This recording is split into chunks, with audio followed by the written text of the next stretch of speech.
Hey everybody, Eric Dorward here at the Spartan Rocketry Club, and I am continuing my build of the Estes Sentinel. Yes, this vintage kit from some time ago. So, in any event, it is time. In this video, I'm going to install this baffle. And while I'm doing that, so this eye hook here, this is going to be where the recovery system mounts. So instead of using the Estes tried and true mount right here, we're going to mount it deep inside the rocket. Now there are nice advantages to this. One is that, well, it's less likely to get snagged because it's going to be farther in. The other is that, well, it's got the baffle, so that's going to be nice to have as well. Now, if you're going to mount this deep inside the rocket, the disadvantage is that if it breaks, you can't get it out, basically. It's not, this is a permanent feature. So, yeah, there's some disadvantages, but I think they're worth it. Now, again, I don't have the elastic cord that came with this kit originally, nor would I want to use it anyway because it is ancient in the extreme. So instead, I have some Kevlar thread here that I use. This is a pretty solid replacement for shock cord in general. So I'm going to get, I have a lot of this, right? And there's no harm in having a lot of shock cord, right? There is no drawback to it. In fact, it's probably a good thing. It means it's more, or it's less likely rather, that the nose cone is going to smack up against the body and damage it on the way down. So I'm going to unspool, and here's the rocket. I'm going to unspool somewhere between like 2 and 3 times the length of the rocket. So there's, it's like, oops, yeah, it is kind of coily. This is a minor pain to work with sometimes, to be honest, because it is, well, it recoils on itself pretty readily. All right, so I have, this is a good amount, right? This is somewhere between 2 and 3 times the length. Maybe I'll do another turn. That's great. All right, I'm going to cut it with my scissors. This stuff doesn't really like to cut. So, yeah. There we go. Yeah. I mean, it's durable stuff. That's why I'm using it. It's not completely fireproof, right? So you could, in theory, damage it with an ejection charge. But considering that the baffle is going to take most of the abuse, this shouldn't be an issue at all. Now, there are definitely people who want to do like a hybrid recovery system here, so they use the shock cord, or this is the like the anchor point of the shock cord, and then they use some elastic for the last bit of it to provide some springiness. That would also be a downside to this. It's not going to have much spring to it. That shouldn't matter too much with a rocket this size, so I think we'll go with it. This stuff, by the way, you can get it in a whole variety of thicknesses. This is, actually I forget, it doesn't actually say on the tube, but I'm not entirely sure. This can support pretty much any small rocket that you can throw at it, right? If you wanted to go any bigger, if you wanted to go mid-power, you should probably get something a little higher gauge. So I'm going to do the usual business here. I'm going to tie several knots into, yeah, that's part of the problem. It has a preferred direction because it's been on that spindle for a while, so I'm going to have to break it of that. Anyway, I'm going to tie a few knots in here, and then I'm going to put a dab of glue. I think I'm just going to use wood glue just to set the knot, basically. Now, you could certainly use CA glue to set it. I don't think there are any drawbacks to doing that. Just trying to think if, I don't believe I've seen any warnings about using CA glue on this stuff. I suppose it's possible there could be, but I am unaware of them. Alright, so that's been tied a few times. Yeah, it slides like this, but knot here really shouldn't fall apart. It's pretty tight. Alright, so I am going to put a dab of glue just in this to kind of set the knot. And we'll let that sit for a moment. All right, I am going to install it in this video, but I want that, yeah, that's actually kind of loose. That shouldn't be a problem. I mean, the knot itself isn't loose, so we'll let that sit. Anyway, we're going to install that, but glue sit for a moment. While that's waiting, I am going to break out my thin line diagram here. So we'll cut that out and we'll do that part, since this is a reasonable thing to do in the intervening time while that glue sets up. Obviously, I'm not going to let it set the whole way. That would take way longer than this video. And hopefully I'm not going to jostle it too much in the process of installing the thing. Okay.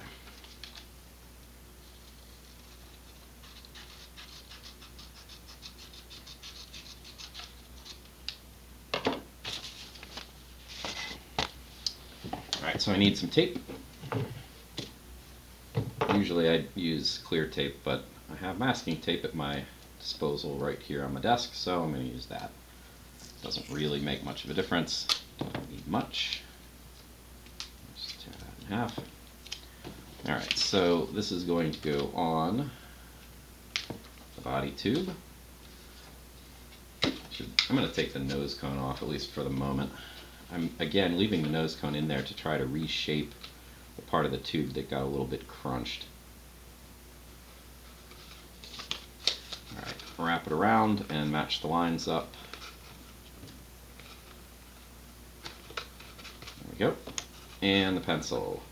So I'm going to mark off, there should be 4 lines on this, plus the launch lug, which is right at the junction point. I don't know why they chose to do it this. Oh, I know why. Because you're supposed to cut this out to use as the anchor for the shock cord. I guess that does kind of make sense. Normally you would expect this to be like in between some of the lines, but I'm guessing there is no spot that would be in between that you wouldn't cut out. But even that, I mean, that seems kind of silly. Alright, so there we go. All my lines are marked. This then I'm going to use a door jamb to extend the lines. And this, they're going to have to go, well, I'm just going to extend them the whole way down the rocket. They need to go pretty far because these fins go like here-ish, and I do need a launch lug as well, which is going to be kind of in the middle of those, I believe. Alright, now, a moment of truth. Well, not really. There is some risk in installing this next bit, right? I very much want to get it kind of centered in the middle. I mean, I don't want it right in front of the motor because then this thing isn't indestructible, right? It's designed to take a beating. This is pretty tough wood. If you were actually really concerned about this, one thing you could do is you could break out some epoxy and make just the tiniest little batch and just smear it along the outside of this. And if you do that, then you're basically making an ablator. So the epoxy, when it takes the heat punishment, it's just kind of flake off instead of getting to the wood. There is some danger that the wood, I mean, the wood's wood, it's flammable, but it's not that flammable, right? A little tiny bit of hot gunpowder is not going to set this on fire. So, something to consider. I'm not going to bother. But in any event, I want to get it about halfway up the body. I want to leave plenty of space up here for the chute and all that stuff, and I want to leave some space between the engine where it's going to go off and where it's going to hit this bulkhead. The other thing that's going to be a minor problem is, again, this part of the tube is a little deformed and it's not easy to get in that side. This side goes in, I mean, it's snug, which it should be, but it goes in pretty nicely. So what I'm going to end up doing, this is going to be where the motor goes in, right? So I'm going to end up threading the thread, it's actual thread, through the body tube, and then I'm going to push this up to get it about, halfway up the tube. That means I need to get glue inside of this about halfway.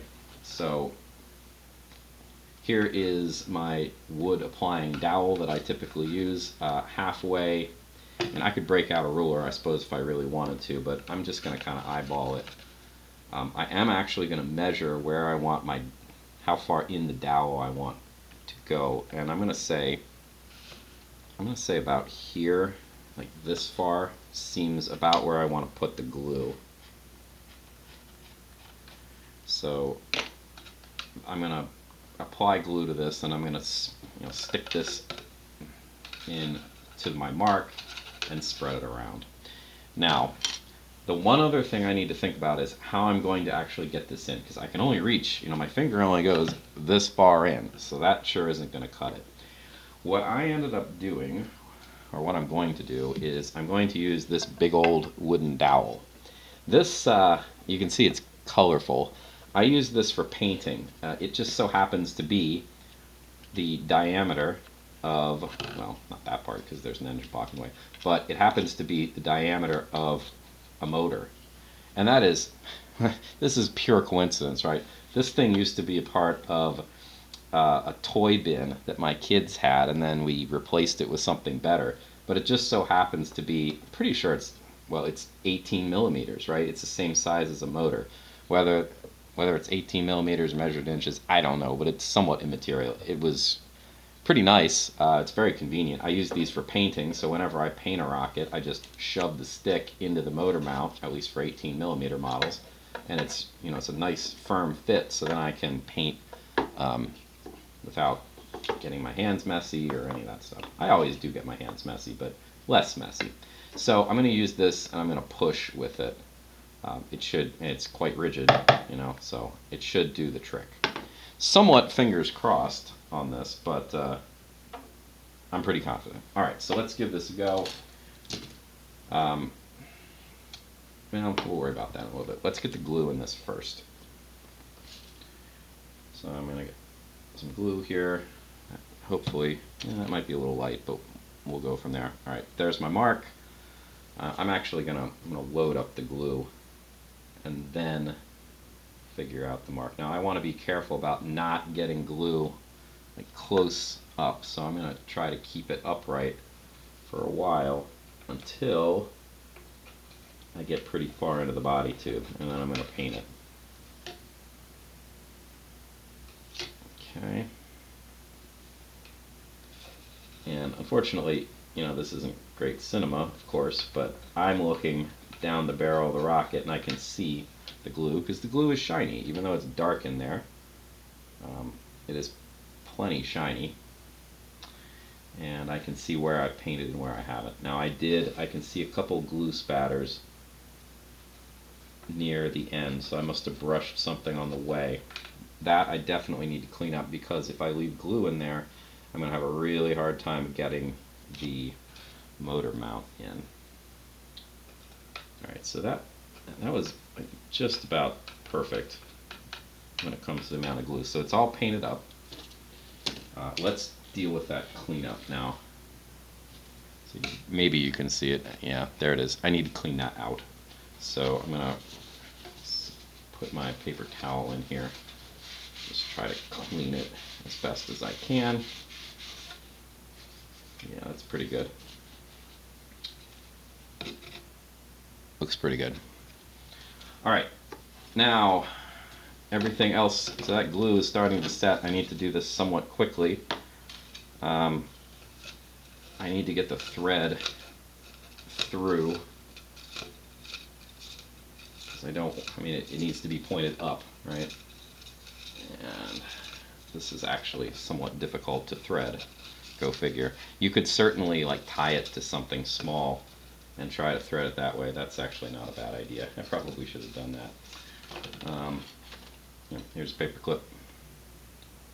Paper clip's heavy enough that it'll fall through. I'm just going to twist it around the paper clip.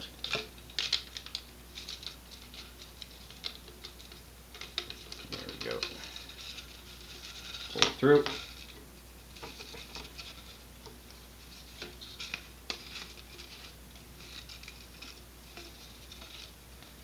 Alright, and now in. Okay, it's in. I need my pusher, and it should start to resist. Oh yeah, I can feel it resisting right now because I've hit the glue. I'm going to look And I can actually feel it because it's more rigid than the tube. It's right about here, which is pretty much where I want it. Let's see if you can take a peek. Maybe. Yeah, there we go. All right, I'm pleased with that. That should be in far enough. Take a look at the other end too. You can see that. It does seem to be about halfway. And that'll do. All right. So that's great for now. I could really go continue this like straight in and put the fins on, but I obviously need to draw the marks, and I think I'll let this rest for a little bit. Probably don't need to, but I'm going to. All right, so thanks for watching, and I will see you in the next video.